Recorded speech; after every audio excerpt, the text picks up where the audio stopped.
আজকের থেকে মসজিদ ঘোরা দিব। মসজিদ গুলা চিৎকার দিতেছে। আধ্যাত্মিক শক্তি যদি শাহজালাল রহমতুল্লাহ আলাইহির মতো থাকতো তাহলে আমি মসজিদের কান্না প্রত্যেক এলাকার মানুষকে শোনায় দিতাম। জুমার দিন কিছু মুসল্লি হয়, বাকি 5 ওয়াক্ত মসজিদ খালি থাকে। আল্লাহ নিজের ঘর আমাদেরকে গিফট দিলেন, নামায়া দিলেন, আমাদের হাতে উঠায়া দিলেন, আমাদের মাঝে বসায়া দিলেন, আর মসজিদ খালি। মসজিদ চিৎকার দেয় আল্লাহ মুসল্লি নাই, জমিন চিৎকার দেয় আল্লাহ নামাজি নেই। আপনি ভাবছেন ইউরো দিয়ে সুখে থাকবেন? আপনি ভাবছেন পাউন্ড দিয়ে সুখে থাকবেন? নিয়ে আসেন কোন পাউন্ডওয়ালা বলবে এখানে কোরআনে হাত রাখা যে আমি সুখী আছি? না ইংল্যান্ডে বসে বলতে পারবে, না সিলেটে বসে বলতে পারবে।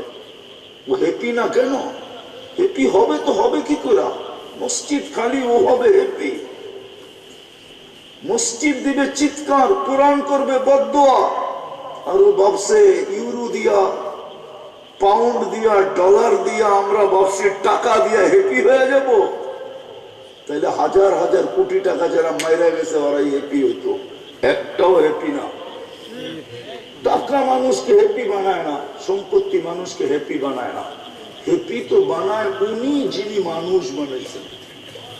কে বানাইছে? মানুষ। আল্লাহ মানুষকে সুখী বানায়। আছে এই শহরে বহুত লোক রাস্তায় শুইতে দেরি, ওর ঘুম আসতে দেরি করে না, অথচ সারা রাত্র সামনে দিয়ে ট্রাক যায় আর আসে, গাড়ি যায় আর আসে, ওর ঘুমে কিঞ্চিত ব্যাঘাত হয় না। আর আরেকজন যায় দেখেন অট্টালিকাতে ট্যাবলেট খায়ও ঘুম আসে না। ও বারিন্দায় পায়চারি করে, ঘরের ভিতরে সিগারেট খাইতে পারে না, আর তাকায় তাকায় দেখে ওর গেটের দারোয়ান ঘুমাইতেছে মশার কামড় খায়া। সকালে জিজ্ঞাসা করে তুই সারা রাত্র ঘুমাইলি? আপনি কোত্থেকে দেখলেন?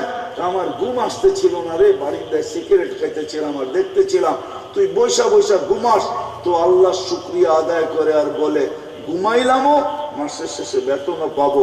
স্যার সারা রাত্র আমাকে পাহারা দিছে, উইদাউট পে। কেউ স্যারকে বেতন দিবে না। মসজিদ বলবেন পাক্কা? আল্লাহ আমাদেরকে আমল করার তৌফিক দান করেন। ওমা আলাইনা ইল্লাল বালাগ। আল্লাহুম্মা লাকাল হামদ কামা ইয়ানবাগি লিজালালি ওয়াজহিকা ওয়া আযীমি সুলতানিক। আল্লাহ বলার পর্ব ছিল শেষ, শোনার পর্ব ছিল শেষ, ভিক্ষার পর্ব চলতেছে। বেশি কিছু চাই না মালিক, এতটুকু চেয়ে আজকে আয়োজনটাকে কবুল করেন। আল্লাহ দুর্ভাগ্যবশত সময় দিতে পারলাম না, আপনি আমাকে মাফ করে দেন। আল্লাহ যে কমি হলো আল্লাহ একটা কুদরত দ্বারা এদের মাঝে পুরা করা দেন। আল্লাহ এই আয়োজনের কারণে মুর্দে গানদেরকে মাফ করা দেন, যার যে পরেশানি আছে দূর করা দেন, অসুস্থ আছে শেফায়ে কামেলা আজেলা দায়েমা মুস্তামিরা নসিব করেন। আল্লাহ বিশেষ করে যুবকদেরকে আপনি কবুল করেন। আল্লাহ এটা আমার বিশ্বাস, যুবক রাস্তায় নামতে দেরি, আমরা নতুন স্বাধীনতা পাইতে দেরি করি না, তদ্রুপ আমার যুবক দিনদার হইতে দেরি, আমার জাতি দিনদার হইতে দেরি হবে না। আল্লাহ এদেরকে আপনি দিনদার বানায়া দেন। ওয়াসাল্লাল্লাহু তাআলা আলা খায়রি খালকি মুহাম্মাদি ওয়া আলিহি ওয়া সাহবিহি আজমাইন বিরহমাতিকা।